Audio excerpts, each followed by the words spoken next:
Bonjour à toutes et à tous. Vous écoutez un numéro spécial estival de Quoi de neuf en histoire. Je suis Rassan Moubarak et j'ai eu moi aussi envie de participer d'une certaine manière à cette fête olympique. Vous retrouverez en effet tout au long du mois de juillet une série de capsules audio et vidéo sur la chaîne YouTube du podcast qui présenteront l'histoire olympique des disciplines sportives au programme des Jeux Olympiques de Paris, ainsi que 2 épisodes plus classiques qui parlent de livres ayant pour thème l'histoire olympique. Alors il y a évidemment foison de sorties dans ce domaine et j'en ai sélectionné 2 qui ont particulièrement retenu mon attention. Et c'est pour ça que je reçois aujourd'hui Sophie Danger. Bonjour Sophie. Bonjour. Vous publiez Alice Milia, la femme olympique, aux éditions Les Pérégrines. Vous êtes journaliste indépendante, vous avez travaillé précédemment à l'Équipe et collaboré actuellement entre autres aux médias en ligne Abloc, qui est spécialisé dans le sport féminin. Alors pour la résumer, Alice Milia, c'est l'équivalent féminin de Pierre de Coubertin. C'est la première dirigeante du sport féminin en France et à l'international. Elle est à l'origine des premiers Jeux Olympiques féminins de 1922. Ma première question, c'est que c'est un personnage qui est assez largement méconnu, même si on en parle un petit peu plus ces dernières semaines à l'approche des Jeux.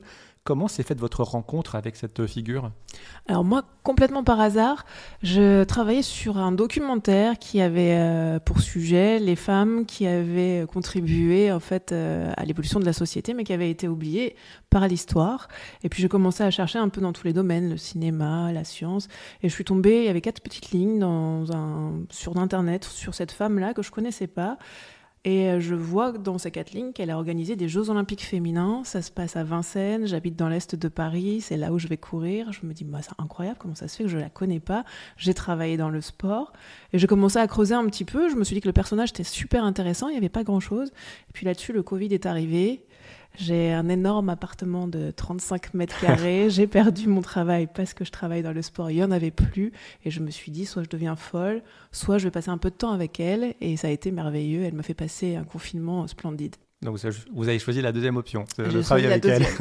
Vous le regrettez peut-être après lecture de livre, c'est ça ? Non, pas du tout. Et d'ailleurs, on va voir un peu effectivement son parcours qui est vraiment très intéressant et très atypique. Alors d'abord, Alice Milia, elle naît Alice Million. Et c'est drôle parce que la première fois que je vois ça écrit dans le texte, je me suis demandé s'il y a une faute d'orthographe. Mais en fait, non. Elle s'appelle vraiment Milia, son nom de jeune fille, et elle va épouser un certain Joseph Milia. Donc elle naît le 5 mai 1884 à Nantes, et il faut dire que rien ne l'a prédestinée à entrer dans le monde du sport. Elle était brillante à l'école, mais académiquement, et par contre, elle détestait la gymnastique au point que ses parents obtiennent de la directrice de l'école qu'elle soit dispensée des exercices physiques. Alors, la gymnastique, il faut remettre dans le contexte de l'époque, quand elle naît et qu'elle commence ses études, en fait, le sport féminin n'existe pas. Et pour les filles, on autorise un petit peu une activité physique qui s'appelle de la gymnastique, plutôt dans un but hygiéniste en fait, donc elles ont des corsets, elles sont empêchées, il faut quand même les remuer un petit peu, qu'elles prennent l'air, et donc c'est des mouvements très rébarbatifs, et elle, ça lui casse les pieds, et effectivement le reste, elle est brillante dans toutes les matières, mais celle-ci, elle le dit au cours d'une interview, c'est quelque chose, elle supportait pas, c'était le sport réel, enfin le sport tel qu'on le concevait à l'époque, je vais y arriver, c'était pas du tout une passion pour elle, ça va le devenir plus tard quand elle va rencontrer justement le vrai sport. Mais ça, il va falloir qu'elle fasse un petit bout de chemin avant. Oui, parce que le véritable déclic, c'est son séjour en Angleterre. À l'âge de 19 ans, elle se rend là-bas en compagnie de celui qui deviendra son époux, Joseph. Elle découvre que l'activité physique, c'est une part importante de l'éducation des enfants, et d'ailleurs qui continueront à pratiquer ça à l'âge adulte dans des sociétés dédiées, dont certaines sont d'ailleurs ouvertes aux femmes. C'est quoi ses premières rencontres avec le sport en Angleterre ? Qu'est-ce qui la marque ? Oui, en fait, on n'a pas vraiment de détails sur comment elle est arrivée au sport. On sait juste que quand elle est allée en Angleterre, c'est là qu'elle l'a découvert. L'Angleterre, en fait, par rapport à nous, c'est quand même un pays qui a une conception du sport différente. Ça fait partie intégrante de l'éducation, pas chez nous. Et en fait, corps et esprit, ça fonctionne de pair. Pour eux, d'ailleurs, Coubertin, en fait, s'en est largement inspiré pour les Jeux Olympiques. C'est quelque chose qui fonctionne bien. Et là, elle découvre qu'il y a des femmes qui font du sport, mais du vrai sport. C'est-à-dire qu'il y a déjà une équipe de football féminine qui existe en Angleterre. Et puis surtout, il y a des femmes qui font de l'aviron. Et ça, c'est assez incroyable. Il n'y en a pas chez nous. Chez nous, à part les très grandes bourgeoises et aristocrates qui pratiquent un peu des activités sportives, le reste, c'est cette fameuse gym rébarbative. Et là-bas, non, c'est autre chose. Et c'est là où, en fait, elle va la première fois tester, découvrir et surtout aimer, et ça va être une révolution pour elle, et plus tard elle va s'engager là-dedans. Oui, elle revient en France au bout de quelques mois, je crois, et elle devra attendre 10 ans pour pouvoir à nouveau faire de l'aviron au sein d'un club qui s'appelle le Femina Sport, qui venait d'être fondé par un personnage qui s'appelle Pierre Pesset, qui est un gymnaste de haut niveau. Et vous montrez très vite, elle va prendre des responsabilités. En fait, elle va devenir présidente de ce club féminin 1 an après. Qu'est-ce qui la pousse à s'impliquer? Et est-ce que d'ailleurs elle va le faire au détriment de sa propre activité, de sa propre pratique sportive? Alors au détriment, non. C'est vrai qu'en fait, pendant une dizaine d'années, quand elle revient en France, impossible de trouver un club où pratiquer. Alors l'aviron, c'est plutôt réservé aux hommes. Si on a un peu d'argent et qu'on a un canot privé, on peut emmener les femmes faire une balade, mais des femmes rameuses, il y en a très peu. Donc finalement, en fait, le temps de s'installer, elle a eu une vie personnelle assez mouvementée, compliquée, le temps de trouver du travail, etc. Je pense que ça va jouer aussi dans le fait qu'elle ne peut pas aller faire du sport. Et elle le découvre effectivement juste avant la guerre. Femina, c'est 1912. C'est le premier club de sport féminin de France. Il y a ce fameux Pierre Paysset qui est un champion de gymnastique. Il y a 9 jeunes femmes qui travaillent avec lui et qui font du sport. Au tout début, beaucoup de gymnastique aussi, mais en fait, il veut aller vers l'extérieur. Le problème, c'est d'avoir accès au stade. Et puis elle pousse la porte en 14. Et là, en fait, on a trace de ses engagements. Elle fait notamment du hockey. Elle va faire beaucoup de lancers aussi en athlétisme parce qu'ils arrivent à trouver aussi des petits créneaux. Et puis l'aviron va venir plus tard en fait. Ils vont lier une alliance avec un club où on peut aller ramer sur la rame. Donc là, c'est génial.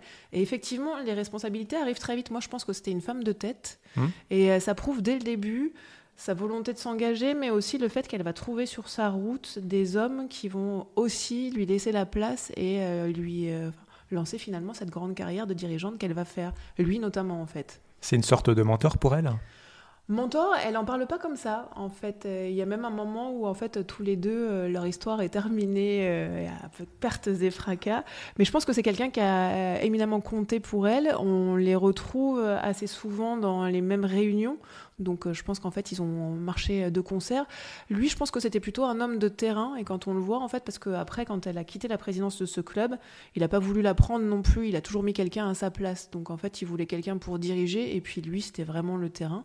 Mais en tout cas ouais, ça a été lui qui a amorcé ce parcours-là et qui va la suivre vraiment pendant ces 20 années où elle va diriger le sport féminin.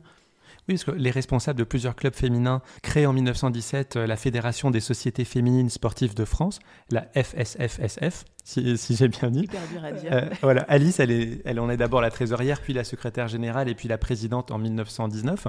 Au départ, c'est essentiellement un mouvement parisien, c'est ça. Il y a en fait le sport féminin est déjà très peu développé à Paris et encore moins en province. C'est ça, en fait au tout début il y a ce fameux club féminin et puis il y a eu une section sportive dans un club créé par Paysset dans un club masculin et cette section existe encore et puis il va y avoir un troisième club qui s'appelle Academia.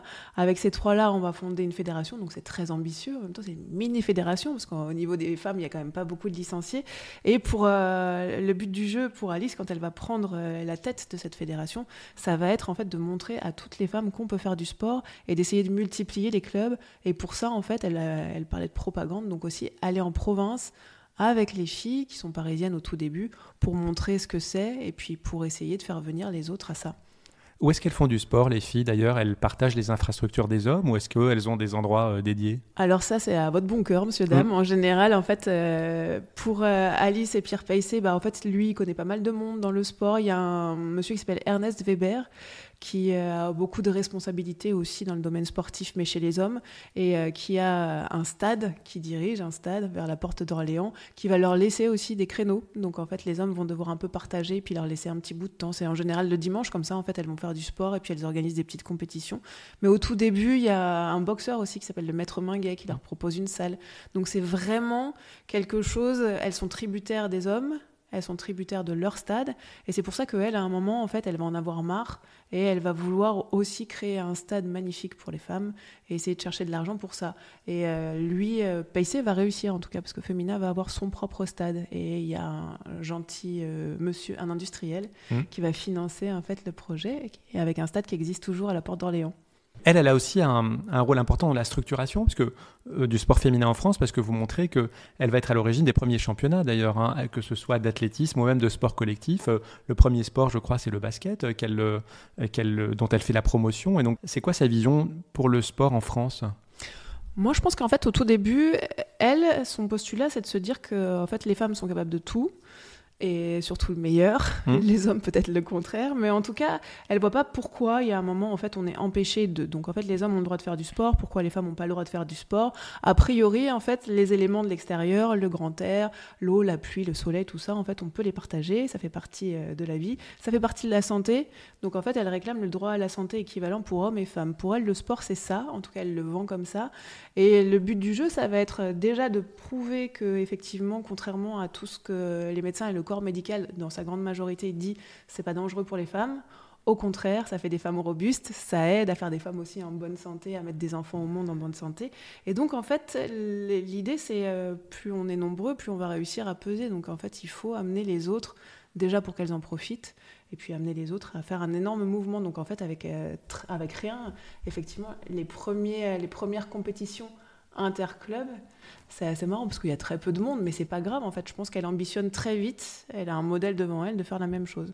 Donc il y aura une première réunion interclub qui après va devenir un premier championnat de France avec très peu de filles, puis après un deuxième jusqu'à après des Jeux Olympiques. Donc en fait elle est assez forte dans ça. Je pense qu'elle a une ambition assez démesurée et elle se donne les moyens et elle y va à fond. Oui, son grand modèle, c'est les Jeux Olympiques, dont la première édition, des temps modernes, a eu lieu en 1896 à Athènes. Et donc son grand combat, c'est vraiment la reconnaissance et l'intégration du sport féminin au sein du Comité international olympique. Et Pierre de Coubertin avait fait cette déclaration en 1896 que vous reproduisez en 4e de couverture. Il disait qu'une Olympiade femelle, et c'est son mot, une Olympiade femelle serait impratique, inintéressante, inesthétique et incorrecte. Donc c'était pas gagné. Après, il faut remettre dans le contexte de l'époque, surtout pour le vocabulaire. Moi, je trouve qu'il faut faire attention parce qu'en fait, quand on lit les journaux de l'époque, donc c'était il y a un peu plus de 100 ans, il y a des termes qui n'ont plus la même signification pour nous. Par exemple, il parle beaucoup de race. Nous, on parle de race aujourd'hui, on regarde la personne en disant « Oh là là, qu'est-ce qu'il est en train de dire ? Ça va pas ou quoi ?» Pareil pour la propagande, ça n'a plus la même signification. Alors, femelle, c'est un truc un peu particulier. Mais effectivement, il faut remettre dans le contexte de l'époque. Après, je ne sais pas si elle, c'était son modèle, les Jeux Olympiques. En tout cas, la validation de la pratique sportive, on était un grand champion et surtout, en fait, on se faisait connaître dans le monde entier si on participait aux Jeux Olympiques. Donc, je pense que c'était effectivement la chose à copier, ce qu'elle va faire. Mais après, elle avait quand même des vues un peu différentes. Et puis après, si on veut en fait s'inviter là-dessus, franchement, pour, pardonnez-moi mon vocabulaire, mais pour emmerder le CIO, quoi de mieux que de faire exactement la même chose chez les femmes en leur montrant que ça marche pas mal aussi. Donc, il y a cette idée de marcher sur les plates-bandes. Parce que le CIO dit non, c'est une réponse ferme et définitive, ou est-ce qu'il laisse traîner et finalement il les considère pas, quoi ? Alors en fait, il y a les deux. La première fois qu'elle demande en fait si les femmes peuvent participer aux Jeux Olympiques, effectivement, on lui dit non. C'est pas un non ferme et définitif. Je pense que pour eux, ouais, mais en fait, ils la connaissent pas. Donc elle, en fait, tant qu'on lui ferme pas la porte. Oui, c'est une petite association qui vient voir la grande instance internationale. On sait aussi qu'elle est allée voir, quand elle a commencé, elle est allée voir les représentants de la Fédération internationale d'athlétisme, parce qu'elle voulait que les femmes fassent de l'athlé, avec un fameux Siegfried Edstrom qui va baliser aussi son parcours, qui va après devenir présidente du CIO. Bon, elle raconte, en fait, au tout début, il l'écoute, il a pris 20 minutes de son temps, elle est bien gentille, et puis basta, il va revenir à la charge après, quand les femmes vont montrer qu'elles sont capables d'eux. Donc il y a cette espèce de... Ouais, en fait, au début, je pense que ça les fait plutôt rire, en fait. Il y a quelques femmes qui s'amusent dans leur coin, elles sont pas trop dangereuses. Sauf qu'elle a vraiment un plan et ça va dépasser l'entendement pour eux, en tout cas. Et à un moment, il va falloir faire quelque chose. Oui, elle a un plan et en plus, elle le met à exécution très vite. Parce que vraiment, là, les dates s'enchaînent. En fait, elle comprend que, elle n'a pas de réponse du CIO, il va falloir voler un peu de ses propres ailes. Elle fonde la Fédération sportive féminine internationale, la FSFI, en mars 1921.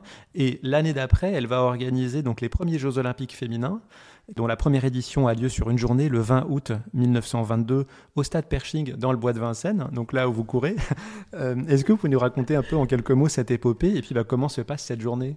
Oui, c'est fou parce qu'en fait, donc, on lui dit non et elle se dit que si en fait, les résultats du sport féminin au niveau national n'impressionnent pas Pierre de Coubertin et ses amis, autant le faire au niveau international. Donc en fait, à l'époque, il faut remettre quand même dans le contexte, les années 20, elle arrive à faire venir chez nous les Américaines. Les Américaines, c'est le nouveau monde, c'est des femmes qui sont bien plus grandes que les Françaises, qui sont athlétiques, qui font un peu plus de sport, notamment à l'école, pareil que les Anglaises. Les Anglaises viennent, il y a la République tchèque, nouvelle petite république avec là-bas qui est organisée aussi au niveau du sport avec des so-call. Donc en fait, femmes et hommes pratiquent le sport. Et puis il va y avoir la Suisse et puis la France. Et elle décide en fait de faire ses Jeux Olympiques puisqu'ils veulent pas les inviter, autant faire des Jeux Olympiques soi-même. Elle arrive à faire venir quand même 77 athlètes qui sont pas n'importe qui au stade Pershing.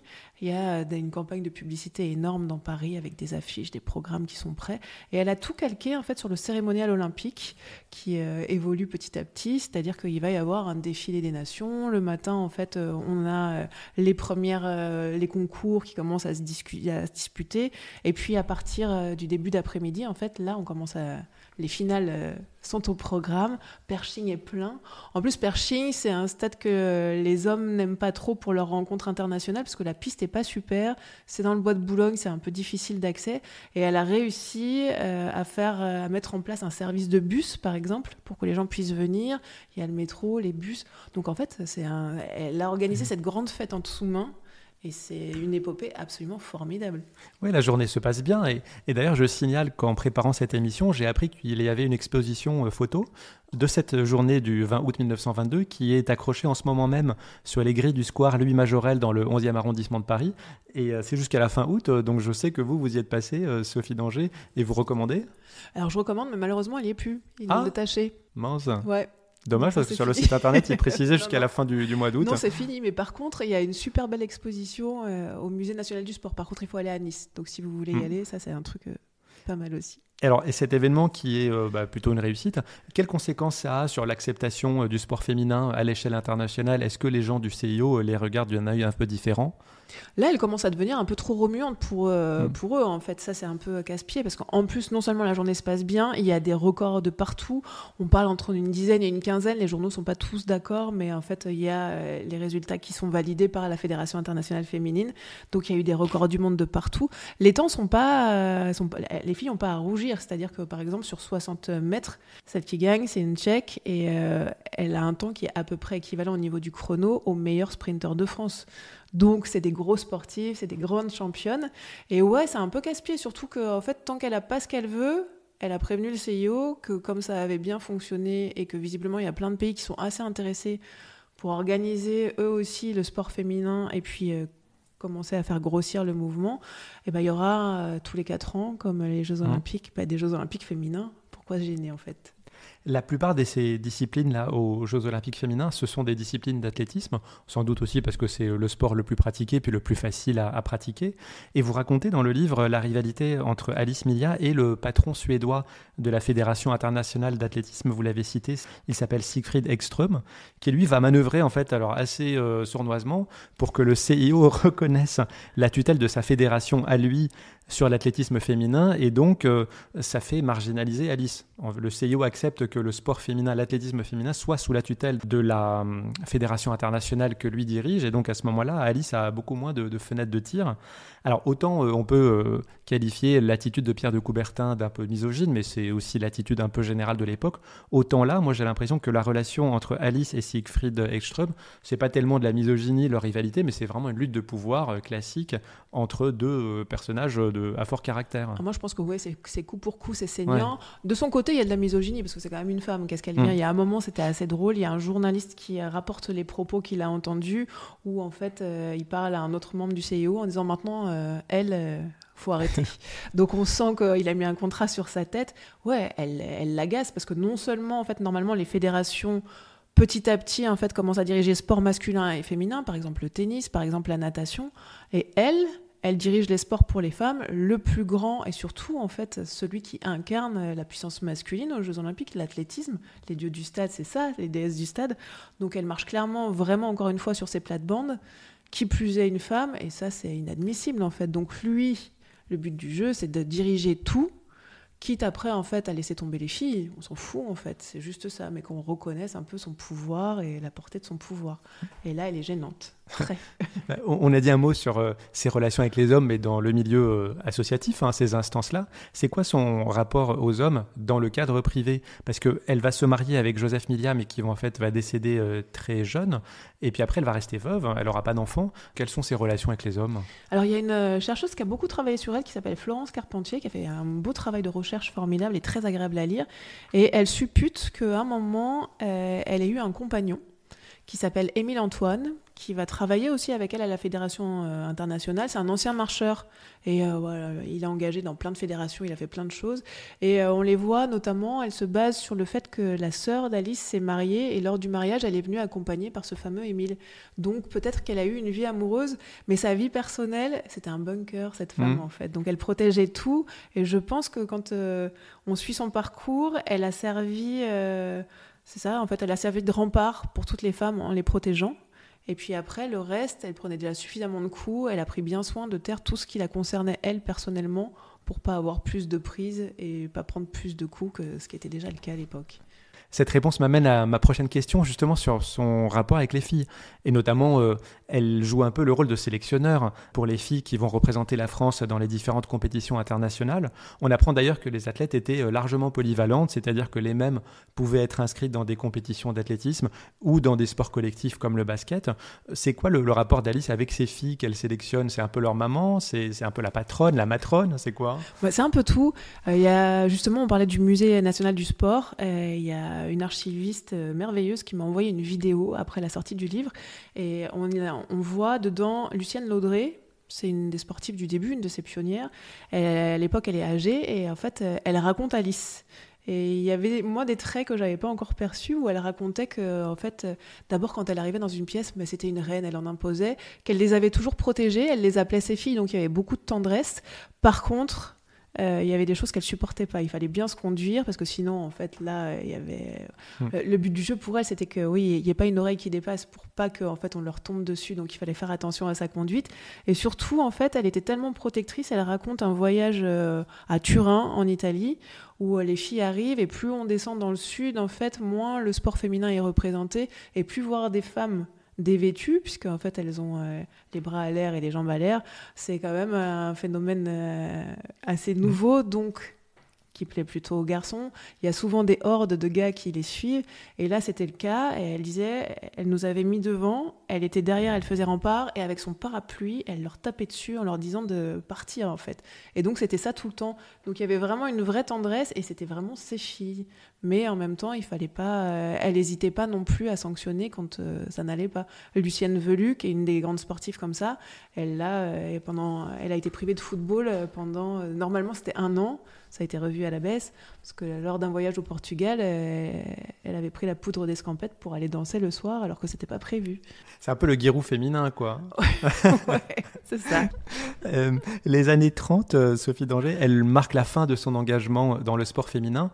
Alors, elle est à la fois diminuée physiquement par des maladies, mais on ne sait pas très bien lesquelles d'ailleurs. Et puis, elle est épuisée par la recherche incessante de soutien financier. Il y a certaines compétitions qui sont à 2 doigts d'être manquées par l'équipe de France parce qu'il manque une somme très petite comparée à ce qui se passe dans le milieu sportif masculin. Mais voilà, elle doit toujours trimer pour chercher de l'argent. Et puis, elle est aussi confrontée à la récupération du mouvement sportif féminin par les instances internationales qui sont dirigées par les hommes. On l'a vu avec l'athlétisme et puis plus tard par les Jeux Olympiques. Je voulais quand même être volontairement provocateur. Est-ce que c'est quelque chose qu'elle n'aurait pas souhaité au fond, c'est-à-dire que son combat pour les femmes soit mené de l'intérieur? Est-ce qu'elle voulait vraiment que les deux sports masculins et féminins soient toujours séparés? Moi, je pense que ça a été compliqué de la comprendre au tout début parce qu'il y a pendant tout un moment, en fait, au début de son engagement, elle lutte pour que les femmes soient incluses aux Jeux Olympiques en athlétisme. Après, comme on lui donne pas satisfaction, elle se dit bon, en même temps, on est autonome, ça fonctionne. Donc elle tourne le dos et là, à partir du moment où ils ont bien voulu les inclure, elle dit ah non, mais en fait, on n'en veut plus, laissez-nous tranquilles, on veut plus y aller. Et puis, en même temps, je pense qu'au fond d'elle, il y avait l'envie que les femmes participe aux Jeux Olympiques pour que en fait, le sport ne fasse qu'un. Elle était quand même un peu puritaine des fois, donc il y avait cette collaboration, enfin, le fait qu'il y ait hommes et femmes en même temps, parfois on sent que ça lui fait pas non plus trop plaisir, il faut faire attention. Mais en fait, c'était quand même la reconnaissance ultime, elle avait couru après. Le seul problème, c'est elle voulait que les femmes participent aux Jeux Olympiques comme elle le faisait aux Jeux Olympiques féminins, sur autant de disciplines, et que les hommes ont eu beaucoup plus de mal à lui accorder ça. Elle l'a pas connu de son vivant. Mais je pense qu'elle a réussi à avoir ce qu'elle voulait, et que là, au bout d'un moment, en fait, ça y est, on pouvait plus leur enlever ça, donc elle avait gagné, en fait. Vous reproduisez en tête de chapitre plusieurs de ses écrits qui, pour l'essentiel, datent des années 20 et des années 30.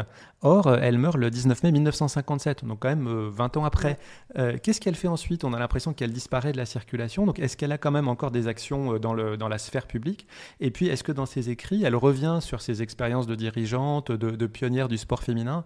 Qu'est-ce qu'elle en dit ? Est-ce qu'elle en est contente, satisfaite ? Est-ce qu'elle a des regrets ? Qu'est-ce qui se passe ces 20 dernières années pour elle ? Elle, quand c'est fini, quand elle décide, elle a déjà voulu démissionner. Elle a démissionné de la Fédération française dans un premier temps, puis elle voulait démissionner de la Fédération internationale. On lui a demandé de rester un tout petit peu parce qu'en fait, finalement, sans elle, c'était difficile de se débrouiller.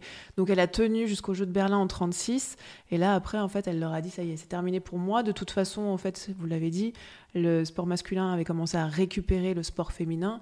Donc, voilà, on allait bientôt annoncer la fin de l'existence de la Fédération internationale. Et il n'y avait plus lieu finalement pour elle de s'engager autant. Et là, moi, je trouve qu'elle est partie, mais vraiment voilà, comme une reine. C'est-à-dire qu'en fait, du jour au lendemain, cette femme qui était quasi omniprésente, et notamment dans les médias, on n'en entend plus parler. J'ai cherché à fond s'il y avait un moment un carnet quand elle a disparu pour lui rendre hommage et puis annoncer sa mort. Je n'ai pas trouvé. Elle n'existe plus en fait pour les médias, alors qu'elle avait quand même beaucoup de relations. Et je pense personnellement, j'ai des pistes qui l'attestent, mais je peut pas en être sûr à 1000%, il faudrait pouvoir lui demander, ce qui est malheureusement impossible. Je pense que pour elle, c'était terminé en fait. Elle avait donné plus de 20 ans de sa vie au sport, elle avait réussi sa mission, et après, en fait, elle passait à autre chose. Et je trouve qu'elle a eu ça de grand, avec cet ego surdimensionné, mais la capacité à un moment en fait, de s'effacer devant ce qu'elle avait fait. Et finalement, sa personne, elle l'a utilisé, le personnage qu'elle avait créé, elle l'a utilisé comme un outil pour arriver à ses fins. Puis après, en fait, elle a repris sa vie à elle. Elle a beaucoup... on sait qu'elle a travaillé, en tout cas, elle a pris en charge la copropriété de là où elle habitait. Donc, c'était toujours une femme de tête avec cette volonté de diriger des choses. Et il y avait André Drevon, qui est un historien, qui a rencontré une de ses voisines, qui la côtoyait tous les jours. Et en fait, il a parlé de Alice et de son parcours. Et cette petite voisine ne savait pas, alors qu'elle avait côtoyé des années, tout ce qu'elle avait fait. Ah oui. Donc, elle n'en parlait pas. Je pense que pour elle, c'était un chapitre de sa vie. À partir du moment où il est clos, il faut juste regarder en avant, pas en arrière, en fait. Aujourd'hui, l'esprit d'Alice Milia est insufflé au sein d'une fondation qui porte son nom, la Fondation Alice Milia, qui a été créée en 2016 et qui est dédiée au sport féminin en France et en Europe. Et puis, on l'apprend aussi à la lecture de votre livre, une statue d'elle a été installée en mars 2021 dans le hall de la Maison du Sport français à Paris, à côté de celle de Coubertin, comme une espèce de revanche, en tout cas de reconnaissance. Est-ce que vous estimez aujourd'hui que son héritage est reconnu à sa juste valeur ? Moi, je pense que c'est un personnage. Alors, il y a des scientifiques qui ont commencé à s'en emparer, à travailler dessus. Et puis, petit à petit, un peu plus de monde. Moi, je franchis un cap avec les journalistes. Donc, finalement, en fait, avec tous ces efforts combinés, on va réussir à en parler. Et puis, la preuve, là, j'ai l'impression qu'en fait, on en parle pas mal, peut-être pas plus que Coubertin, mais en tout cas, on en parle, elle, en bien, pas forcément toujours lui, et surtout de plus en plus. Et puis, il y a plein de gens qui commencent à s'y intéresser. Moi, ce livre, c'est assez incroyable parce qu'en fait, il y a la Belgique qui nous a contactés, la Suisse, la République tchèque, les États-Unis, là, dernièrement. Donc, en fait, et le Canada. Donc, pour des traductions, c'est ça ? Alors, pour des traductions, je croise les doigts, mais en fait, c'était des personnages qu'ils ne connaissaient pas, et alors, par le plus grand des hasards, en fait, et à un moment, il y a eu le livre qui est arrivé entre leurs mains, et là, il y a un gros article de 3/4 de page sur le New York Times, et elle a fait la couverture, c'est quand même un truc de fou. Le Canada, ça va être la même chose. Donc, finalement, tout ça, en fait, on commence à reporter un peu ce personnage sur le devant de la scène. Je ne sais pas si elle, c'est peut-être un peu contraire à ce qu'elle aurait voulu, mais je pense que c'est essentiel qu'on connaisse aussi cette femme-là et ce qu'elle a fait aussi, elle, pour le sport de manière générale et le sport féminin. Donc, je pense qu'il en faut encore. La statue, vous êtes allé la voir ou pas ? Non, je ne sais pas si elle est en accès libre. Ils sont pas vraiment côte à côte. Ah oui, vous pouvez rentrer dans le hall et tout, et aller voir. C'est pas en accès libre. C'est dans le 13e arrondissement, c'est ça ? C'est ça, exactement. C'est aussi à côté du stade de Charletti, c'est ça. Et puis, il y a eu, alors, dans le nord de Paris, en fait, il y a l'Adidas Arena maintenant, qui, un temps, il y avait un bruit. Il aurait pu s'appeler le Alice Milia Arena. Après, il y a des considérations économiques qui sont venues par là, mais donc, elle a un nom... de l'esplanade qui est juste devant. Un nom de trottoir devant. Elle aurait été contente aujourd'hui, Alice Milia, en 2024, parce que les Jeux Olympiques de Paris, ce sont les premiers vraiment paritaires de l'histoire, avec autant d'hommes que de femmes parmi les 10 500 athlètes. Moi, je fais très attention à ça. Je suis pas sûre qu'elle aurait été contente à 1000%. Contente, oui, à 1000% non, parce que elle, sa volonté, c'était l'égalité. Parité, égalité, il y a quand même une sacrée différence. Et par exemple, en fait, moi je trouve que c'est l'exemple le plus criant, puisqu'elle s'occupait d'athlétisme. Le 50 km marche qui est au programme olympique, qui concerne que les hommes, là, en fait, il a disparu. Hommes et femmes vont s'affronter sur 20 km marche, en fait. Et après, on a mis... Alors, il y a des épreuves mixtes, qui peut être quelque chose d'intéressant, mais ça veut dire que quand même, plus de 100 ans après son combat, est-ce qu'on n'estimerait pas qu'une femme peut toujours pas s'aligner sur un 50 km marche ? Donc, est-ce qu'elle parité, égalité ? Je pense que c'est une grosse avancée, mais que son combat à elle n'est pas terminé. Un dernier mot, Sophie Danger, sur la couverture, parce qu'on voit une photo d'Alice Millia qui est dans un bateau d'aviron. Qu'est-ce qu'elle représente pour vous, cette photo ? Alors, nous, on a voulu choisir la première. On avait des contraintes techniques pour choisir la photo, parce que moi, j'avais retrouvé une photo d'elle qui était merveilleuse, où elle avait un béret et elle était en tenue de sportive. Et je l'avais jamais vue, je la trouvais super. Et en fait, cette photo, elle est tellement ancienne qu'au niveau de la qualité, ça ne fonctionnait pas. Celle-ci, finalement, elle résumait un peu cette femme qui, vous savez, on parle toujours des journalistes sportifs ou par exemple de Coubertin, tous ces gens qui traitent de sport mais qui ne sont pas du tout sportifs. Elle était à la fois dirigeante et c'était une grande championne aussi, une grande championne d'aviron. Elle a battu des records, donc en fait, elle reste aussi dans les annales de cette discipline-là. Et je trouve que ça dit tout d'elle et il y a ce regard aussi. On voit aussi, en fait, je sais pas, les jambes nulles et tout, c'est toute l'évolution, ses cheveux courts à ce moment-là. Et puis, en fait, il y a une graphiste merveilleuse qui travaille pour la maison d'édition qui a voulu mettre les couleurs des anneaux olympiques dessus, un petit clin d'œil comme ça à Alice et à Coubertin dans le même moment. Et je trouve qu'elle est assez joyeuse et finalement avec toutes ces couleurs assez diverses comme elle, parce que j'ai l'impression qu'elle a plein de facettes et que... Oui, c'est vrai. Ça lui fait ça. Et dernière information, dans l'ensemble des commémorations, éditions spéciales, etc. qui sortent, vous avez peut-être vu que la Poste française a sorti un timbre spécial sur Alice Millia. J'ai vu. Vous l'avez vu ? D'ailleurs, vous faites bien de m'y faire penser. Eh ben, je vous l'offre. Ah, mais génial, parce que je ne l'avais pas. Ah, merci. J'y ai pensé ce matin et je suis allé le chercher à la Poste, en fait au musée de la Poste. Oui, c'est pour vous. Ou alors je vais je vais m'envoyer une lettre et comme ça elle sera tamponnée. Merci beaucoup. Je vous en prie. Merci beaucoup Sophie Danger d'avoir accepté notre invitation. Je rappelle le titre de votre livre, Alice Millia, la femme olympique, qui est sorti aux éditions Les Pérégrines dans une super collection qui s'appelle Les Audacieuses. Je vous souhaite de passer de bons Jeux olympiques en regardant le sport masculin et surtout féminin. J'aime bien les deux, moi. Je suis pas sectaire. Et quant à moi, j'espère que vous avez apprécié cet entretien et je vous donne rendez-vous pour d'autres émissions spéciales en rapport avec les Jeux olympiques avant de vous retrouver à la rentrée. Merci beaucoup.